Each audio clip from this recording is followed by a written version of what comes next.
Hello guys, welcome to study for examination. आज हम लोग नंबर सिस्टम के प्रीवियस ईयर के क्वेश्चंस को करेंगे। जो 2017 से लेकर 19 तक के क्वेश्चंस बने हैं उनको ही देखेंगे। यदि आप किसी भी चैप्टर के प्रीवियस ईयर के क्वेश्चंस को कर रहे हैं और वो काफ़ी पुराने क्वेश्चंस हैं तो वो उनको प्रैक्टिस पे रखने का आपको कोई फ़ायदा नहीं है, क्योंकि अब एग्ज़ाम में जो क्वेश्चंस बन रहे हैं वो लेटेस्ट पैटर्न पे बन रहे हैं। तो 17, 18, 19 के आसपास जो क्वेश्चंस बने हैं उनको ही आप प्रैक्टिस पे रखिए, ठीक है। तो चलिए हम लोग स्टार्ट करते हैं। पहला क्वेश्चन है आपका, ये CHSL 2018 में पूछा हुआ क्वेश्चन है। ये है आपका 5786 इंटू 5784। ये दिया हुआ है और बोल रहा है कि इस पर कौन सा एक छोटा अंक इस पर हम लोग ऐड करेंगे, कौन सा एक छोटा एक डिजिट हम लोग इसमें ऐड करेंगे कि ये कंप्लीट स्क्वायर बन जाएगा। ये कंप्लीट स्क्वायर नहीं है, ये कंप्लीट स्क्वायर बन जाएगा। ऑप्शन दिया हुआ है आपके पास 1, 6, 5 और दिया हुआ है 4, ठीक है। अब एक चीज़ ध्यान रखिए, अगर किसी भी नंबर के लास्ट पे यदि 0 हो, 1 हो, 4 हो, 5 हो, 6 हो और 9 हो तो ये एक कंप्लीट स्क्वायर होता है। तो क्या होता है, ये एक कंप्लीट स्क्वायर होता है, ठीक है। लेकिन यदि किसी भी नंबर क्लास में 2 हो, 3 हो, 7 हो और 8 हो तो ये एक कंप्लीट स्क्वायर नहीं होता है। तो कोई भी नंबर लिखा हुआ है, यदि इसके लास्ट पे 7 है, 3 है, 2 है और 8 है तो हम उसको ऐसे ही देख के बोल सकते हैं कि ये कंप्लीट स्क्वायर नहीं है। अब एक चीज़ ध्यान देखिए कि यहाँ पे हमें मल्टीपल का साइन दिया हुआ है 2 नंबर के बीच में। जब भी ऐसे दिया हुआ रहे तो हम लोग पहले इसका यूनिट डिजिट निकालते हैं। तो 6 को 4 से मल्टीप्लाई करेंगे 24, लास्ट डिजिट कितना आया, 4 आया। अब जब लास्ट डिजिट 4 आया तो हमको पता है कि जब भी किसी भी नंबर के लास्ट में 4 रहे तो भी वही क्या होता है, कंप्लीट स्क्वायर होता है। लेकिन हमसे ये पूछा इसमें क्या ऐड करेंगे कि एक कंप्लीट स्क्वायर बन जाएगा। तो 4 के बाद क्या कौन सा नंबर होता है, 4 के बाद 5 होता है जो एक कंप्लीट स्क्वायर हो सकता है। तो हम 5 को देखेंगे कि इस पर कितना ऐड करेंगे, 5 आए तो हम लोग क्या करेंगे 1। तो 1 को ऐड करेंगे कितना आएगा, 5 आएगा। तो आपका आंसर होगा 1।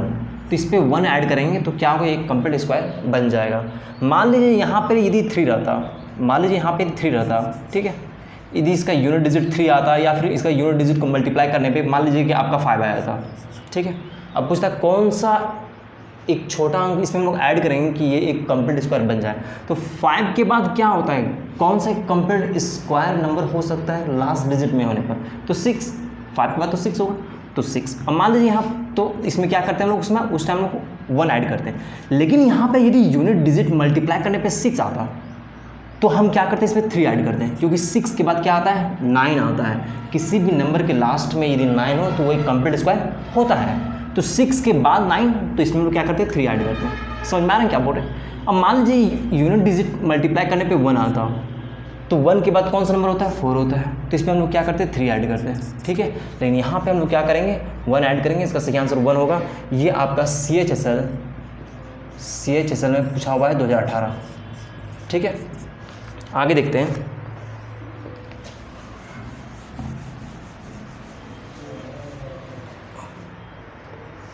एक क्वेश्चन से उसमें बोला कि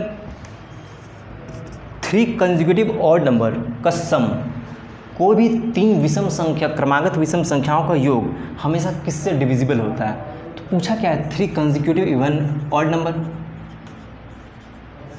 कंसेक्यूटिव ऑड नंबर। तो ऑड नंबर, अब एक चीज़ ध्यान रखिए, चाहे वो ऑड नंबर हो या फिर इवन नंबर हो, उनके बीच का जो डिफरेंस होता है हमेशा 2-2 होता है, ठीक है। तो हम लोग मानते हैं कि एक ऑड नंबर x है तो इससे पहले का जो नंबर होगा वो x-2 होगा, इसके बाद का जो नंबर होगा वो x+2 होगा। ये तो होगा, ठीक है। अब देखते हैं कि इनको यदि प्लस करते हैं, यहाँ पूछा है क्वेश्चन में ये कि sum of 3 consecutive number is always divisible by which number. Options दिया हुआ है आपके पास 3, 9, 15, 21 दिया हुआ है, ठीक है। तो ये मेरे पास 3 कंसेक्यूटिव ऑड नंबर है, इसको हम लोग प्लस कर लेते हैं। अब प्लस करते देखते ये कट जाता है, मेरे पास कितना आ रहा है, 3x आ रहा है। तो 3x आ रहा है, इसमें क्या है, 3 का मल्टीपल है, 3 का मल्टीपल है। इसका मतलब ये है कि x चाहे मेरे पास कोई भी नंबर हो ये 3 से डिविजिबल होगा ही, ठीक है। तो ऑप्शन मेरे पास था 3, ठीक है, 15 था, 9 था और 21 था। तो 3 इसका सही आंसर होगा, ठीक है। आगे देखते हैं। ये क्वेश्चन आपका सीपीयू में पूछा हुआ है, सीपीयू 2017 में पूछा हुआ क्वेश्चन है, ठीक है। आगे देखते हैं हम लोग।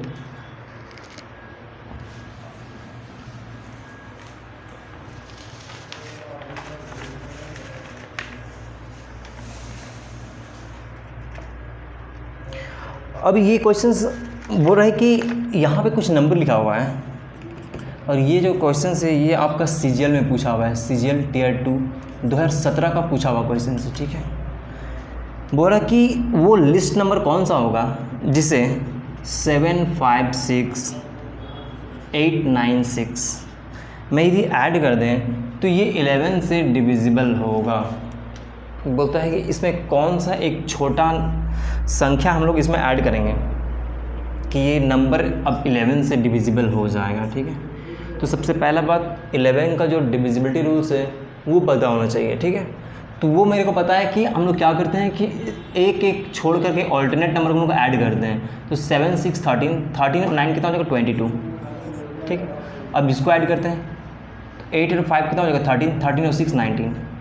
इन दोनों को जो डिफरेंस होता है वो मेरे पास 0 आना चाहिए या फिर 11 का मल्टीपल आना चाहिए, या फिर 0 या फिर 11 का मल्टीपल, तभी ये होल नंबर 11 से डिविजिबल होता है। लेकिन इन दोनों का डिफरेंस मेरे पास 3 आ रहा है, इन दोनों डिफरेंस मेरे पास कितना आ रहा है 3 आ रहा है। तो जो डिफरेंस आएगा वही आंसर होगा। मतलब कि इस पर यदि हम लोग 3 ऐड कर दें तो कितना हो जाएगा 22 हो जाएगा और इन दोनों का माइनस कितना हो जाएगा 0 हो जाएगा। मतलब ये नंबर 11 से डिविजिबल हो जाएगा। तो जो डिफरेंस आएगा वही इसका आंसर होगा। ऑप्शन में मेरे पास 3 4 5 6 दिया हुआ था, आंसर 3 होगा, ठीक है। आगे देखते हैं हम लोग। और इस तरह के क्वेश्चन सिर्फ और सिर्फ सीजीएल में ही नहीं बने हैं, इस तरह के क्वेश्चन 2017 से लेकर के 19 तक के बीच में लगभग एग्जाम्स में पूछे गए हैं। सिर्फ वेरिएबल चेंज है, बाकी सेम टाइप के क्वेश्चंस बन रहे हैं एग्जाम में, ठीक है। आगे देखते हैं। एक नंबर है 451 स्टार दिया हुआ है 603, ठीक है। बोल रहा है कि जो नंबर है ये 9 से डिविजिबल है। ये नंबर किससे 9 से डिविजिबल है। तो स्टार का वैल्यू क्या होगा वो हमसे पूछ रहा है कि स्टार का वैल्यू क्या होगा। ये सीजीएल 2017 क्वेश्चन से, सीजीएल 2017 में पूछा हुआ क्वेश्चन से, और 17 से लेकर के 19 के बीच में लगभग एग्जाम में इस टाइप से क्वेश्चंस बन रहे हैं, ठीक है। मैंने इस टाइप से क्वेश्चंस जितने भी एग्जाम में पूछे हुए हैं उन सारे क्वेश्चंस को मैंने नहीं लिया है। क्यों बार बार एक ही क्वेश्चंस को रिपीट करना, सिर्फ वेरिएबल चेंज है, क्वेश्चन सेम है, तो वो आप लोग समझ सकते हैं। ऐसे क्वेश्चन में सिर्फ और सिर्फ आपको डिविजिबिलिटी रूल्स पता होना चाहिए, तभी आप इन सारे क्वेश्चंस को कर पाओगे। तो 9 से जो डिविजिबल होता है वो जो भी मेरे पास जो संख्या जो नंबर दिया हुआ है उनके जो डिजिट्स हैं यदि उसको हम लोग सम करते हैं और उसको प्लस करने के बाद जो मेरे पास नंबर आता है यदि वो 9 का मल्टीपल हो तो क्या होता है वो नंबर 9 से डिविजिबल होता है। तो चलिए इसको प्लस करते हैं। तो 459 तो आप इसको पहले यहीं से काट सकते हैं, तो यहाँ से 9 कट गया। 639 तो यहीं से कट गया, ठीक है। बस ये 10 तो 10 तो 1 ही होगा। अब इसमें क्या ऐड करेंगे कि 9 से डिविजिबल होगा, इसमें लोग 8 ऐड करेंगे तो 9 आएगा, ठीक है। आप यदि ऐसे चाहो तो इसको पूरा ऐड भी कर सकते हो कि 459 91 10 10 6 16 16 और 3 19। तो 19 में लोग कितना ऐड करेंगे कि 9 से डिविजिबल होगा, तो 8 तो 27। इसको आप ऐसे भी कर सकते हो, तो इतना करने की जरूरत नहीं है। आप यहीं भी देख सकते हो कि कौन सा 9 से डिविजिबल, कहाँ नंबर 9 से कट रहा है। 6 और 3 9 कट जा रहा है, 5 और 9 कट जा रहा है, बच गया 1 0। तो 1 0 1 और 1 में कितना ऐड करेंगे तो 8 ऐड करेंगे, तब जाके ये 9 से कंप्लीट डिविजिबल होगा, ठीक है। तो स्टार का वैल्यू मेरे पास कितने हो जाएगा, स्टार का वैल्यू मेरे पास 8 हो जाएगा, ठीक है। आगे देखते हैं।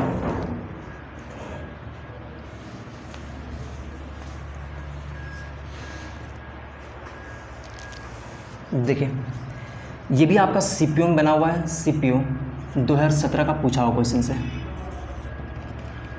ये क्वेश्चन से आपका 334 इंटू 545 इंटू 7p बोल रहा है कि ये जो नंबर दिया हुआ है ये 3340 से डिविजिबल है, 3340 से डिविजिबल है। अब देखिए 3340 से आपको यहाँ पे नज़र आ रहा है 334, यहाँ पे 334, मतलब कि 334 इंटू 10 यही होगा। तो ये नंबर तो यहाँ से कट गया। अब बच गया ये नंबर, तो ये नंबर भी कटना चाहिए, तब तो ये कंप्लीट डिविजिबल होगा ना, कि ये संख्या इससे पूरी तरह से भाग लग रहा है, ठीक है। तो ये तो कट गया, बच गया 10। 10 को हम लोग 5 और 2 में तोड़ सकते हैं, बिल्कुल तोड़ सकते हैं, ठीक है। अब देखिए कि 5 से ये नंबर कट जाएगा क्योंकि इसके लास्ट में 5 है। जब भी किसी भी नंबर के लास्ट में 0 हो, उसका यूनिट डिजिट या 5 हो, तो वो नंबर 5 से डिविजिबल होता है। तो ये 5 भी इससे कट गया, ये तो कट ही गया, बच गया 2। अब देखिए यहाँ पर p का वैल्यू कितना हम रखें कि 2 से कट जाएगा, छोटा से छोटा तो 2 ही होगा। तो p का वैल्यू कितना हो सकता है, 2 हो सकता है। तो इसका सही आंसर 2 होगा। ऑप्शन में 2, 3, 5, 6 ऐसे कुछ दिया हुआ था, उसमें से एक ऑप्शन 2 था, तो इसका सही आंसर 2 होगा, ठीक है। आगे देखते हैं हम लोग।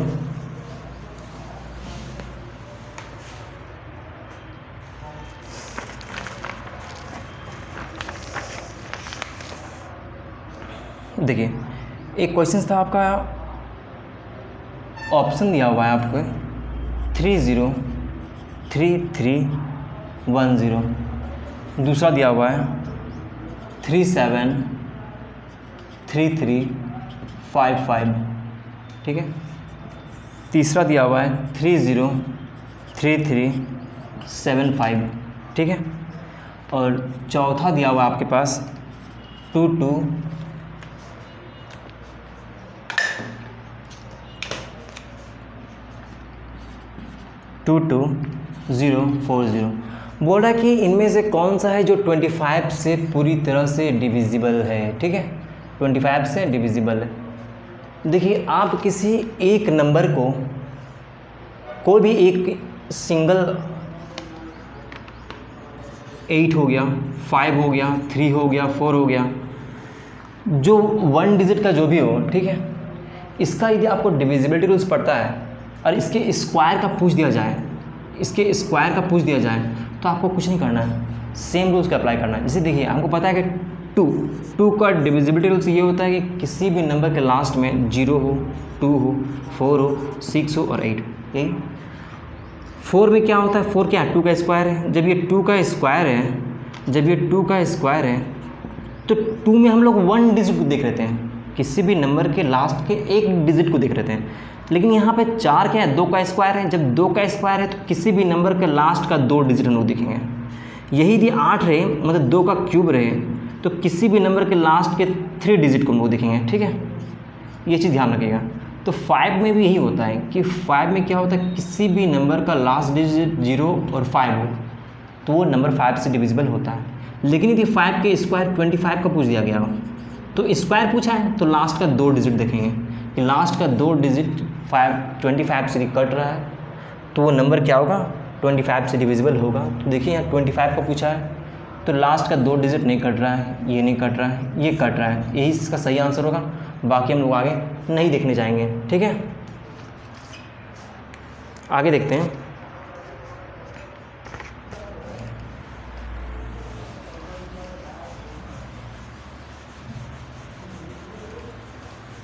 ये जो क्वेश्चन मैंने अभी लिखा था, ये जीडी का पूछा हुआ था, एसएससी जीडी 2017 का, ठीक है। आगे देखते हैं हम लोग।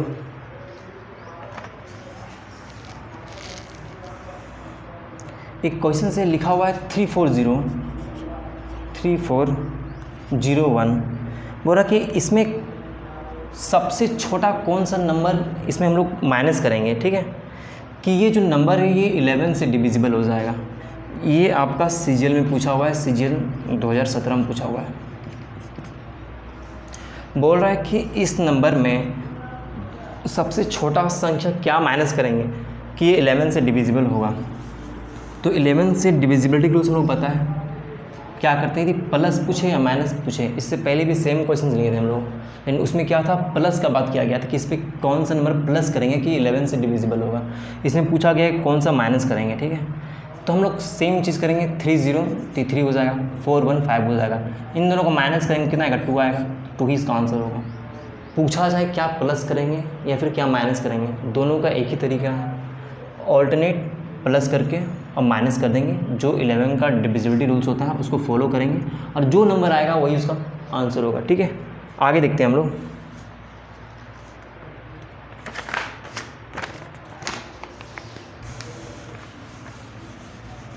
अब जो क्वेश्चंस लिख रहे हैं, ये क्वेश्चंस आजकल एसएससी का बड़ा फेवरेट क्वेश्चंस हो गया है। ये आपके हर एग्ज़ाम में 2019 के जितने भी एग्ज़ाम हुए हैं सब में पूछे गए हैं। और ख़ासकर सीजीएल के लगभग शिफ्ट में ये क्वेश्चंस बने हैं, ठीक है। देखते हैं, ये सीजीएल में बना हुआ है, सीपीयू में भी बना हुआ है, सीएचएसएल में भी बना हुआ है, ठीक है। आगे देखते हैं ये क्वेश्चंस क्या है। ये है आपका 2074, यहाँ पर x लिखा हुआ है, 4 देन y लिखा हुआ है, देन फिर 2। पूछा है कि बोला है कि ये जो नंबर है ये 88 से डिविजिबल है, 88 से डिविजिबल है, और हम लोग को निकालने बोला है 4x + 3y का वैल्यू क्या होगा, ये निकालने बोला है, ठीक है। अब एक चीज़ ध्यान देखिए कि ये जो 88 है इसको हम लोग 8 × 11 के फैक्टर में तोड़ सकते हैं। जब इसको 8 × 11 में तोड़ सकते हैं तो पहले देखेंगे कि ये 8 से डिविजिबल हो रहा है, फिर चेक करेंगे दूसरे बार में कि ये 11 से डिविजिबल हो रहा है कि नहीं हो रहा है, ठीक है। तो 8 से डिविजिबिलिटी के रूल से ये होता है कि लास्ट का 3 डिजिट 8 से डिविजिबल होना चाहिए, तो वो होल नंबर 8 से डिविजिबल होता है। तो इसके अकॉर्डिंग यहाँ पे y = 3 होना चाहिए। 8 पे 40, यहाँ पे 3 चल जाएगा, 32 हो जाएगा, ठीक है। तो y का वैल्यू यदि हम लोग यहाँ 3 पुट करते हैं तो ये 8 से डिविजिबल है, आप लोग करके देख लीजिएगा, ठीक है। 4 3 2 है, यदि हम लोग 8 से इसको भाग करेंगे तो 8 पे 40, 3 2 32 कट जा रहा है, ठीक है। तो यदि y का वैल्यू यदि हम लोग यहाँ पे 3 पुट करते हैं तो ये 8 से कट जा रहा है। अब हम लोग क्या करेंगे, 11 का रूल्स लगाएंगे। 11 में क्या करते हैं हम लोग कि ऑल्टरनेट नंबर को हम लोग ऐड करते हैं, तो 7 और 2 9 हो गया, 9 + x हो जाएगा, 9 और 3 12, मतलब 12 + x, ठीक। तो अब देखिए 0 + 4 4 हो गया, 4 4 8 हो गया, 8 और 2 10 हो गया। इन दोनों का जो डिफरेंस आना चाहिए या तो 0 आना चाहिए या फिर 11 का मल्टीपल आना चाहिए। तो 0 तो आएगा ही नहीं, क्योंकि यहाँ पर ये नंबर इससे बड़ा है, ये नंबर इससे बड़ा है, तो 0 तो सवाल ही नहीं उठता है। देखिए यदि x का वैल्यू यदि यहाँ पे हम 9 रख देते हैं तो ये कितना हो जाएगा, 21 हो जाएगा, और -10 बराबर कितना हो जाएगा, 11। तो ये आपका 11 से डिविजिबल हो रहा है, मतलब कि x का वैल्यू हम लोग कितना पुट करेंगे, 9 पुट करेंगे। अब देखिए x का वैल्यू मेरे पास 9 आया, ठीक है, 9 4 × 36 हो जाएगा, और y का वैल्यू 3 आएगा, तो 3 3 9 हो जाएगा, ठीक है। इसको यदि प्लस करेंगे तो 45 आएगा, और 45 ही इसका सही आंसर है, ठीक है। इस तरह के क्वेश्चन में से वेरिएबल चेंज करके पूछे जाते हैं क्वेश्चंस, बड़ा फेवरेट क्वेश्चन आजकल एसएससी का है। तो इस तरह के क्वेश्चंस को आप लोग प्रैक्टिस पर रखिए, ठीक है। आगे देखते हैं, इस तरह का बहुत सारे क्वेश्चंस बने, मैं उन सारे क्वेश्चंस को नहीं ले रहा हूँ, ठीक है। सिर्फ मैंने एक टाइप को उठाया है, बता दिया है, ठीक है। सेम क्वेश्चन है, सिर्फ वेरिएबल चेंज है सारे क्वेश्चंस में, ठीक है। सीजीएल के हर शिफ्ट में लगभग ये क्वेश्चंस बने हैं। आगे देखते हैं, जितने भी यूनिट डिजिट से क्वेश्चंस थे वो हम लोग देखें। अब देखते हैं कुछ रिमाइंडर्स देखते हैं, ठीक है। कि एक क्वेश्चन ये बना हुआ है 557 × 653 × 672, इसको डिवाइड करने बोला है 9 से। अब पूछा इसका रिमाइंडर क्या होगा, ठीक है। तो आप लोग को पता है कि रिमाइंडर 2 टाइप्स के निकलते हैं, एक होते हैं आपके पॉजिटिव, एक होते हैं नेगेटिव।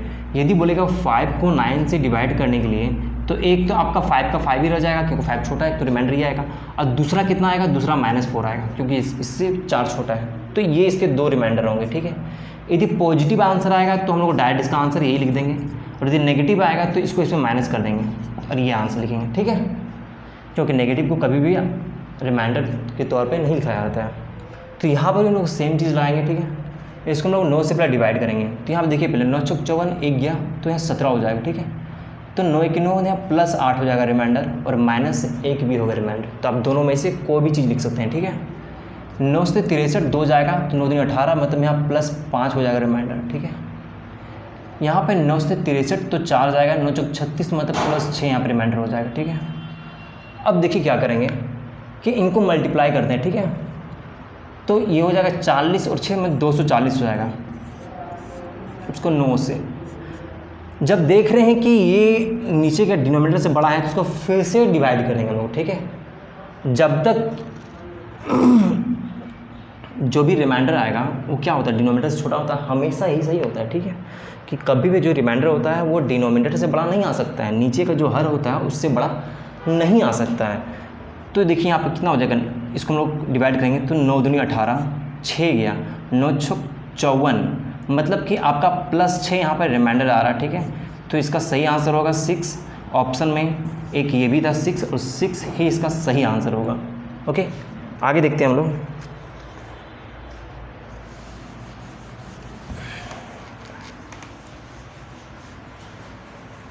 और एक टाइप के क्वेश्चंस हैं जो लिख रहा हूँ अभी, ये क्वेश्चंस भी बहुत बार लगभग एग्ज़ाम में पूछे जा रहे हैं 17 के बाद से, ठीक है। जैसे कि 160 दिया हुआ है, 40 दिया हुआ है, सब अलग अलग है। अच्छा एक ही पहले देखते हैं कि 160 लिखा हुआ है, बोलेगा इसके कितने फैक्टर होते हैं, ये दे दिया गया है। ये क्वेश्चन बनाया CPU 2017 में, ठीक है, MTS 2017 में बनाइए। 40 दे दिया हुआ है, बोला कि इसके कितने फैक्टर होंगे, ये CPU 2017 में पूछा हुआ है, ठीक है। 24 के कितने फैक्टर हो सकते हैं, ये भी CPU में पूछा हुआ है। 288 के कितने फैक्टर हो सकते हैं, ये आपका MTS में पूछा हुआ है।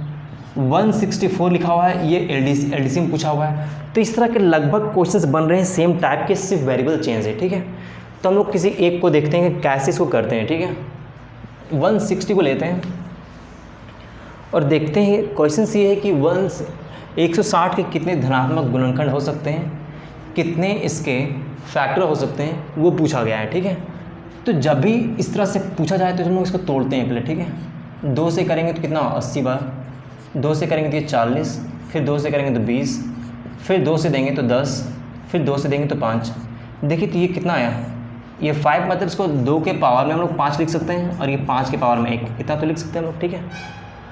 अब एक चीज़ ध्यान दीजिएगा, जब भी कोई भी नंबर का बोला जाए धनात्मक गुणनखंड, उसका फैक्टर निकालने के लिए, तो हम लोग उसको ऐसे तोड़ते हैं और तोड़ने के बाद जितना भी पावर आए उसमें हम लोग एक प्लस कर देते हैं। तो 5 में यदि 1 करेंगे तो 6, और 1 में 1 प्लस करेंगे तो 2 आएगा, और 6 दूनी 12, तो इसका सही आंसर ही 12 होगा, ठीक है। कोई भी चीज़ आए यहाँ पे, ठीक है, यदि यहाँ पे 5 का पावर यहाँ पे 2 आता तो इस यहाँ पे 3 लिख देते हैं, ठीक है। यदि यहाँ पे 3 के पावर 4 आया था तो 4 में हम लोग 1 प्लस कर देते हैं 5। कुछ भी आए, जो भी आए, इसके पावर में हम लोग 1 प्लस करके मल्टीप्लाई कर देते हैं, यही इसका सही आंसर होगा, ठीक है। और एक लेते हैं जो CPU में पूछा हुआ है, ठीक है। बोला है कि 40 का फैक्टर निकालने के लिए इसके कितने फैक्टर हो सकते हैं। तो देखिए 40 का, इसको भी क्या करेंगे, पहले तोड़ेंगे हम लोग, ठीक है। यदि आप डायरेक्ट समझ सकते हैं कि ये 8 गुना 5 है, ठीक है, तो आपको उतना करने की ज़रूरत नहीं है। 8 गुना 5, ये तो 2 के पावर 3 होता है, ये 5 के पावर 1 हो गया है, ठीक है। तो 3 पावर 3 है, तो 3 में 1 जोड़ देंगे 4, यहाँ पर 1 है, और 1 में 1 जोड़ देंगे तो 2, 4 को 2 से मल्टीप्लाई करेंगे तो 8 होगा, ठीक है। आई थिंक आप लोगों को ये चीज़ समझ में आ गया होगा, ठीक है। और एक क्वेश्चन ले लेते हैं इसका, ये आपका MTS में पूछा हुआ है, ठीक है। 288, ठीक है। देखिए इसको क्या करेंगे कि इसको भी हम लोग 4 से देते हैं, देखिए 2 से देते हैं, ठीक है। 2 की 2, 2 चौका 8, 2 चौका 8। जिन लोगों का थोड़ा कैलकुलेशन सही होगा उनको नज़र आ रहा हो कि 144 12 का स्क्वायर है, तो हम लोग लिख सकते हैं 2 गुना 12 का स्क्वायर।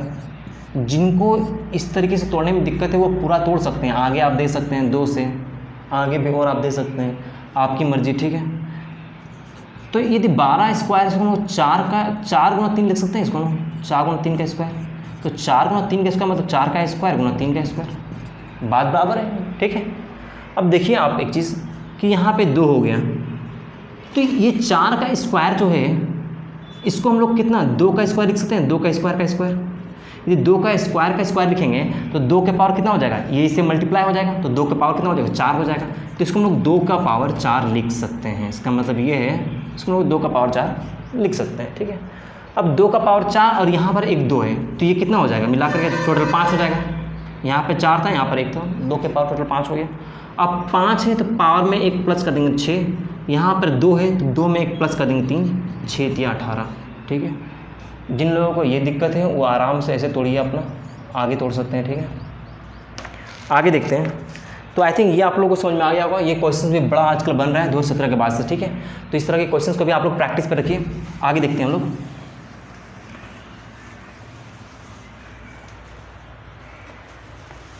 अब कुछ क्वेश्चंस हैं जो पहले से ही बनते आ रहे हैं, काफ़ी पहले से ही क्वेश्चन से बनते आ रहे हैं। मतलब कि आपको दे दिया जाता है फ्रैक्शन में 4-5 वैल्यू दे दिया जाता है, फ्रैक्शन दिया जाता है। अब पूछता है कौन सा बड़ा है कौन सा छोटा है, या फिर आपको सीरीज़ दे दिया जाता है। अब बोला जाता है कि इसको आप जैसे क्वेश्चन ले लेते हैं। देखिए यह आपका CGL मेंस में पूछा हुआ है, CGL मेंस 2018 में पूछा हुआ क्वेश्चन से, ठीक है। क्वेश्चन क्या है, क्वेश्चन आपका ये है कि 3/71 लेस देन 5/91 लेस देन 7/99। फिर दूसरा बोलता है 11/135 ग्रेटर देन 12/157, देन फिर ग्रेटर 13/181 ये लिखा हुआ है। और ऑप्शन दिया हुआ है कि एक सही है या दो सही है, या एक या दो दोनों सही है, या दोनों में से कोई भी सही नहीं है। ये तीन ऑप्शंस दिए हुए हैं, ठीक है। देखिए इस तरह के क्वेश्चन को क्या करते हैं, जब भी फ्रैक्शन में दिया हुआ रहे और यदि डिनोमिनेटर इक्वल रहे तो कोई दिक्कत नहीं होता है, कोई दिक्कत नहीं होता है। जैसे आपको लिखा हुआ है 2/5, 4/5, 8/5, 3/5, पूछेगा सबसे बड़ा कौन है, सबसे छोटा कौन है। तो इस तरह के क्वेश्चन में हम लोग ज़्यादा दिमाग लगाते हैं, जैसे लिखा हुआ है वैसे ही हम लोग समझते हैं। इस सबसे बड़ा 8 होगा, सबसे छोटा 2 होगा। नीचे यदि इक्वल रहे तो कोई प्रॉब्लम नहीं है, जो नज़र आएगा वही होगा, ठीक है। लेकिन यदि ये अलग अलग रहें, यदि ये अलग अलग रहें तो फिर प्रॉब्लम होता है, ठीक है। ऐसे नंबर में हम लोग क्या करते हैं कि क्रॉस मल्टीपल करते हैं। हम लोग क्या करते हैं, क्रॉस मल्टीपल करते हैं। इसको इससे कर देंगे, इसको इससे कर देंगे, इसको इससे कर देंगे, इसको इससे कर देंगे, तो ऐसे करके निकालते हैं। चलिए इसको चेक करते हैं कि इसको कैसे बनाएंगे हम लोग। लेकिन इतना आसान देता नहीं है कि आपका डिनोमिनेटर नीचे इक्वल दे दे और आपसे पूछ दे कि कौन सा बड़ा है कौन सा छोटा है, इतना आसान नहीं देता है, ठीक है। तो पहले हम लोग इसको चेक करते हैं क्या ये सही है। तो हम लोग पहले क्या करते हैं, 11 को इससे मल्टीप्लाई करते हैं, ठीक है। तब देखिए थी 11 को इससे हम लोग मल्टीप्लाई करेंगे तो 157 × 157, 7 7 5 12 का 2, 5 और 6 7, इतना, मतलब इसको इससे मल्टीप्लाई करेंगे तो ये आएगा, ठीक है। अब 12 को इससे मल्टीप्लाई करते हैं तो 12 × 5 = 60 का 0, 6, 12 × 24 और 6 30 का 0, 3, 12 × 12 और 3 15। साइन यहाँ पर है ग्रेटर देन। क्या ये बड़ा है इससे, हाँ ये बड़ा है इससे, ठीक है। अब इन दोनों को चेक करते हैं, इन दोनों के बीच का कंडीशन सही है, इनको चेक करते हैं। तो क्या करेंगे, 12 का पहले इससे मल्टीप्लाई करेंगे तो 12 × 12 का 2, 12 × 96 और 1 97 के 7, 9, 12 × 12 और 9 21, ठीक है। अब फिर 13 को इससे मल्टीप्लाई करते हैं तो 13 से 91 का 1, 9, 13 × 5 = 65 और 9, 74 का 4, 7, 13 और 7 कितना हो जाएगा, 20 हो जाएगा। साइन यहाँ पर है ग्रेटर देन। क्या ये बड़ा है इससे, हाँ ये बड़ा है इससे, तो इन दोनों के बीच जो साइन है वो भी सही है, इन दोनों के बीच का भी साइन सही है, ठीक है। मतलब ये मेरा सही है। अब इसको चेक करते हैं, इसको इससे मल्टीप्लाई करेंगे तो 3 को इससे मल्टीप्लाई करेंगे, 3 के 3, 3 × 27, फिर 5 को इससे मल्टीप्लाई करेंगे, 5 के 5, 5 × 35। साइन है आपका यहाँ पे greater than, less than 273 less than 355। क्या ये सही है, हाँ सही है। अब इन दोनों के बीच का चेक करते हैं। चलिए इन दोनों को चेक करते हैं तो 5 को पहले इससे मल्टीप्लाई करेंगे तो 5 × 9 = 45 का 5, 4, 5 × 9 = 45 और 4। अब देखिए यहाँ पे साइन लिखा हुआ है आपका लेस देन। अब 7 को इससे मल्टीप्लाई करेंगे, 7 के 7, 7 × 63। क्या ये सही है, हाँ ये सही है। तो इनके बीच का भी साइन सही है, इनके बीच का भी साइन सही है, तो ये दोनों सही है, ठीक है। तो ऑप्शन में जहाँ पर भी होगा कि 1 और 2 दोनों सही है, वही इसका सही आंसर होगा, ठीक है। ये आपका 2018 मेन से बना हुआ क्वेश्चन से। आगे देखते हैं हम लोग।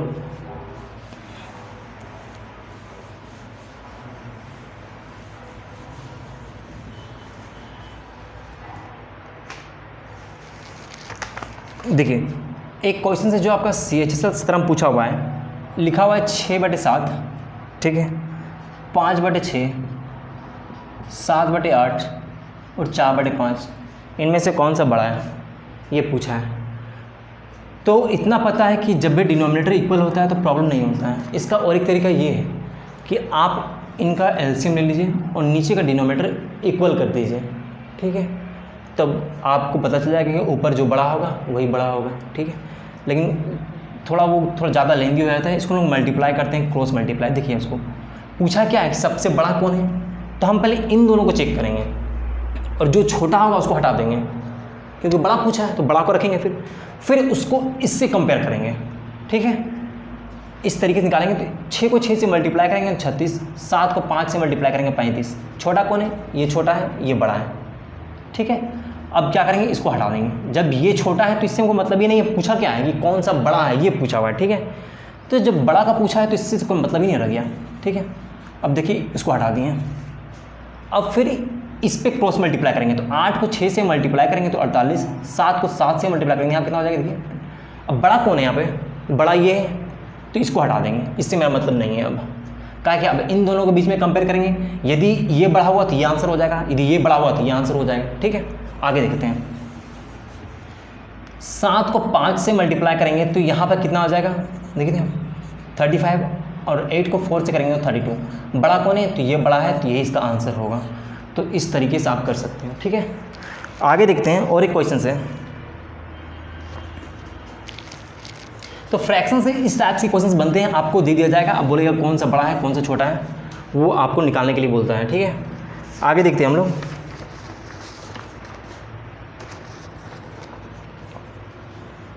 ये आपका CHSL 2018 में पूछा हुआ है, लिखा हुआ है 0.7 और 7 के ऊपर बार लिखा हुआ है। ठीक है, इसका मतलब ये है कि 7 ये चलता रहेगा। ठीक है, दूसरा है आपका 0.07 और 0.7 में सिर्फ 7 के ऊपर बार है। ठीक है, मतलब 7 ये चलता रहेगा।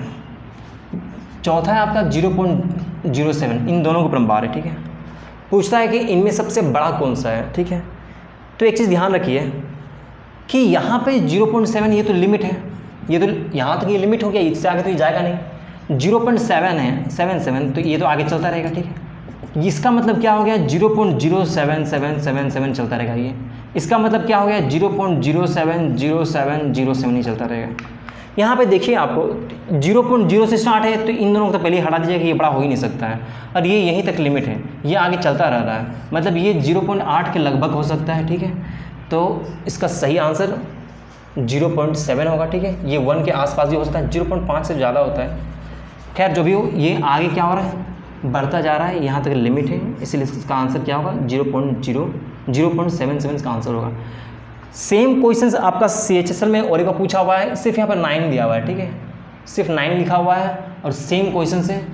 तो इस तरह क्वेश्चन आप लोग समझ सकते हो, बना सकते हो। ठीक है, और इस तरह के क्वेश्चन को ही आप लोग प्रैक्टिस पे रखिए। ठीक है, आगे देखते हैं हम लोग।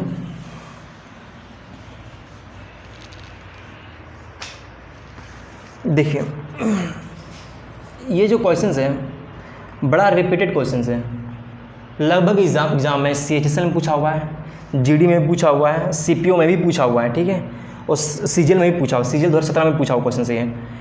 इस टाइप से क्वेश्चन पूछे हुए, वेरिएबल कुछ और है। ठीक है, क्योंकि हर एक क्वेश्चन को करवा पाना आई थिंक सही नहीं रहेगा करना। आप लोग सिर्फ टाइप को देख लीजिए किस किस टाइप से क्वेश्चन बन रहे हैं। ठीक है, सेम क्वेश्चन जितने भी क्वेश्चन मैंने लिखवाया है, सिर्फ वही क्वेश्चन ही नहीं पूछे हैं, उसी तरह के और भी क्वेश्चंस एग्जाम में पूछे गए हैं, सिर्फ वेरिएबल चेंज है। ठीक है, आगे देखते हैं। यहाँ पर लिखा हुआ है, यहाँ पे मीडियन दिया हुआ है 7 नंबर का। ठीक है, 81 लिखा हुआ है, देखिए, या फिर एवरेज दिया हुआ है, एवरेज ऑफ 7 नंबर लिखा हुआ है 81। ठीक है, 81 दिया हुआ है, बोलता है कि इस पे एक संख्या को हटा दिया जाता है। ये जो 7 नंबर है, इस पे से एक नंबर को हटाया जाता है, तो जो बाकी जो रिमेनिंग नंबर है, ठीक है, बाकी जो एवरेज है, एवरेज ऑफ जो 6 नंबर है, वो लिखा हुआ है 78। तो बोल रहा है कि वो जो नंबर हटाया गया है वो नंबर कौन सा होगा। इस तरह क्वेश्चन बहुत बार बने हैं। ठीक है, 17 के बाद से भी, 17 के पहले भी।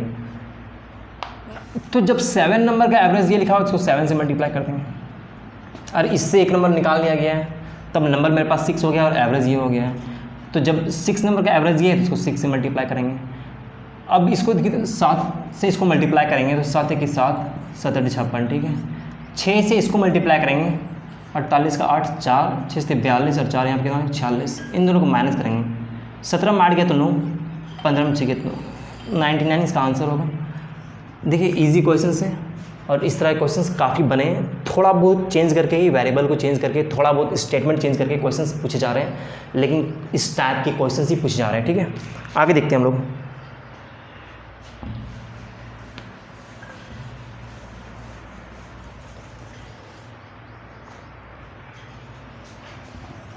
ये क्वेश्चंस काफ़ी बार रिपीटेड है, बहुत। ठीक है, 17 में, 18 में भी पूछा हुआ है, 19 में भी पूछा हुआ है, इस टाइप के क्वेश्चंस।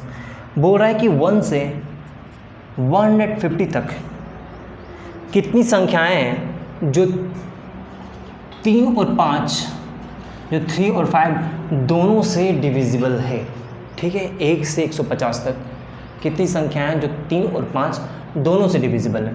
जब 3 और 5 दोनों से बोल रहा है मतलब 15 से डिविजिबल है, तो जो नंबर 15 से डिविजिबल है वो 3 और 5 दोनों से डिविजिबल होगा।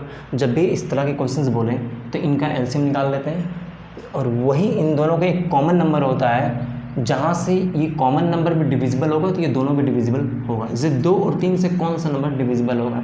सबसे पहले बात 2 और 3 का एलसीएम कितना हो जाएगा? 6। तो 6 से जो नंबर कटेगा वो 2 और 3 से भी कटेगा, ठीक है। इस तरह से कोई भी नंबर लेंगे, 3 और 4 से कौन सा नंबर डिविजिबल है, ठीक है। तो इन दोनों का एलसीएम लेंगे 12, और 12 से वो सारे नंबर डिविजिबल, 12 से जो नंबर डिविजिबल होंगे वो सारे नंबर 3 और 4 से भी डिविजिबल होंगे, ठीक है। तो यहाँ पे पूछा मेरे पास 3 और 5 से कौन से नंबर 1 से लेकर के 150 के बीच कितने नंबर है जो 3 और 5 दोनों से डिविजिबल हैं, ठीक है। देखिए यहाँ पे 15 आया। अब आपको पता है पहला नंबर 15 होगा, दूसरा नंबर कितना होगा? 30 होगा। इसको मल्टीप्लाई करते जाएंगे, तो मल्टीप्लाई करते जाएंगे तो 150, तो 15 को 10 से मल्टीप्लाई करेंगे कितना आएगा? 150। यही तो मतलब इसमें टोटल कितने होंगे? 10 नंबर होंगे जो 15 से डिविजिबल होंगे, ठीक है। आगे देखते हैं। ये क्वेश्चंस काफ़ी रिपीटेड है, ठीक है। इस टाइप के क्वेश्चंस, इसको ध्यान रखिएगा आप लोग।